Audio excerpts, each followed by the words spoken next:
Mega block रद्द करण्याचा निर्णय घेतला। 4 मेला नीटची परीक्षा आणि त्यामुळे विद्यार्थ्यांची गैरसोय होऊ नये म्हणून सेंट्रल हार्बर आणि पश्चिम रेल्वेवरचा रविवारचा मेगा ब्लॉक रद्द झालाय। यामुळे मुंबईकरांची गैरसोय आता टळणार आहे।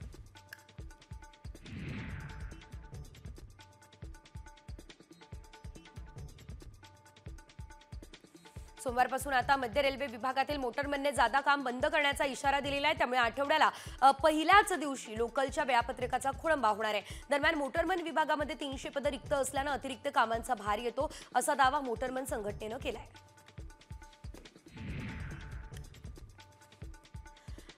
एसईबीसी आणि ओबीसीच्या विद्यार्थ्यांना आता मोठा दिलासा मिळालाय, कारण एसईबीसीच्या आणि ओबीसीच्या विविध व्यावसायिक अभ्यासक्रमांना प्रवेश घेतलेल्या विद्यार्थ्यांना जातवैधता प्रमाणपत्र सादर करण्यासाठी 3 महिन्यांची मुदतवाढ देण्यात आलेली आहे।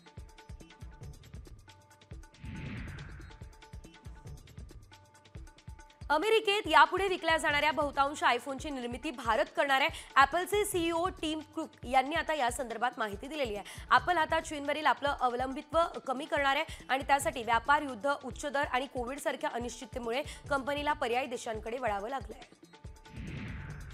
महाराष्ट्र राज्य माध्यमिक आणि उच्च माध्यमिक मंडळानं 10वीच्या परीक्षा शुल्कात 50 रुपयांची वाढ केली। याआधी 10वीच्या नियमित विद्यार्थ्यांकडून परीक्षा शुल्क 470 रुपये घेतलं जात होतं, ते आता 520 रुपये यंदाच्या शैक्षणिक वर्षापासून करण्यात आलेलं आहे।